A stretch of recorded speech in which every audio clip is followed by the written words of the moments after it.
Hey guys, welcome to BK's Daily Draw. I'm BK, and today we're drawing Shyvana from League of Legends. Let's get started.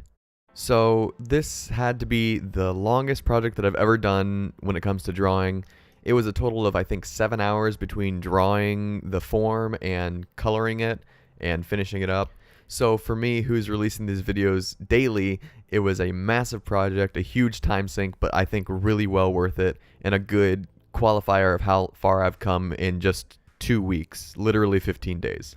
Anyway, with all that being said, I started the thing off by giving it the basic framework of a human female and kind of wanted to just build upon that. So I used my construction lines to get everything down and then just built it up from the ground up, basically. After I got the basic female shape down, I went on to start drawing the armor, which I pulled from a reference that I found of the official artwork from the game, and especially on her horned helmet, I made sure to use the mirror tool on Krita to give my lines a nice symmetrical look and make sure it wasn't just this mess of red lines that didn't really mean anything. Speaking of avoiding messes, I made sure to change the color of her shoulder armor to a nice blue that contrasted the red, so I didn't get the two confused later on. And I did that with all of her armor afterwards, just switching up the colors, making sure I don't use any color more than once in one area just to keep myself on track and really make things easier later on when I'm coloring. At this point, I really tried to rough in all of the little details that I have missed, like her hands that are bigger than the initial models that I drew, as well as all of her armor pieces that are around like her feet area, which I didn't have on the reference picture. I actually ended up having to go and find a character model from the game to see what her boots looked like to get them right. And after all the little detail, all that's left is to draw the final line art layer and really set this thing and make it ready for color. At the time of drawing, it was probably about 2 o'clock in the morning. So at this point, looking back, I'm probably most impressed by this part because I can still draw in a straight line. I was incredibly tired, but it was my goal to get the line art done by the end of the night and ready to color the next day. As a matter of fact, this drawing was meant to be the drawing for Monday the 26th instead of Tuesday the 27th, but the sheer amount of time that this one took was just too much and it just didn't work out the way I wanted it to. Alright, it's a new day, so I start out with grabbing the colors that I'm going to use. I went basically directly off the reference photo as much as I could and pulled them out and put them on the palette for me to see and reference later on. And then I just started on her skin.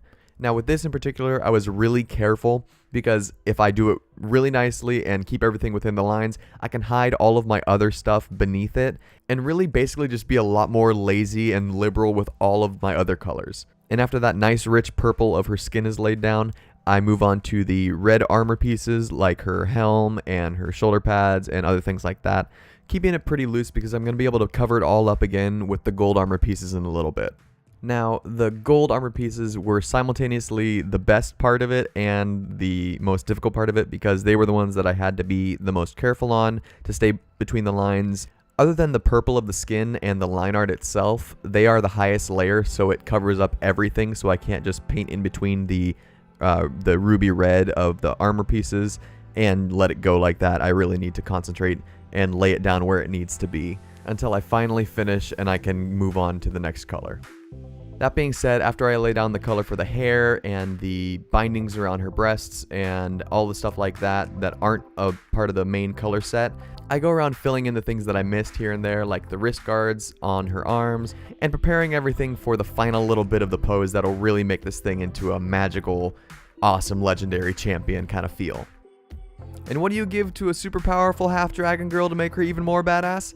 2 words: fire hands. That's right, after I finished putting down all the color on her armor and her body, I put an orange aura around her hands and then pulled down the opacity so it looks like she's holding fire and ready to throw it, like a true dragon. But that's not all. After I got the light source handled, I started going around and adding shadows everywhere that I could, everywhere that needed it, under her armor, under her face, everywhere that I could justify shadows coming from with 2 light sources.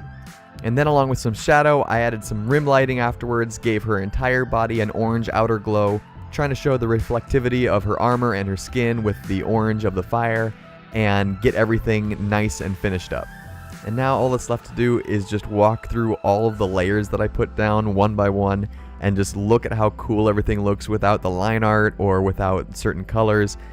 I think it looks awesome. It looks like a minimalistic version of it, and it really made me happy to see all of them separately and then bring them all together at the very end. And then we're finally done. It's over.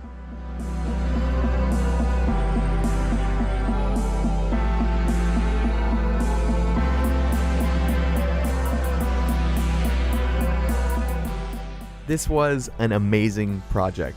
I had no idea going into this that I was going to go this far with it and really make it something that I'm so proud of now.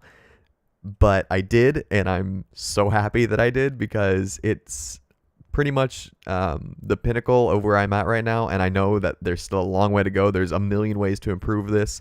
And then there's backgrounds and interaction with other things and different angles that I could do. The possibilities for improvement are literally endless, but I'm happy with where I am right now. This gave me so much respect for people who do this for a living and for people who design and make characters like this for a living. I barely got to where this is with a reference picture. I don't know how I could have done it, at least at this point with the skill level. It would be just incredibly difficult. But I ended up with something that I'm super proud of, and hopefully you guys enjoyed watching it be created just as much as I enjoyed creating it. Hopefully I'll be able to do more stuff like this. This was actually a suggestion that I got from my older brother. So this is the kind of thing that can happen if you guys give me suggestions. So please leave those in the comments or tweet at me at BK's Daily Draw, and maybe we can get another one of these awesome pictures that takes me 20 hours next time. We'll see. Anyway, that's all for today. Thanks for tuning in, and I'll talk to you guys tomorrow. If you guys like what you just saw, please consider leaving a like and subscribing to this channel. We'll be doing new pictures every single day until February 2019, and it'd be awesome to have you guys along for the ride. If you have any suggestions of things you'd like to see me draw, you can leave those in the comments down below, or you can tweet at me at BK's Daily Draw on Twitter. Thanks for watching, and as always, I'll see you guys tomorrow.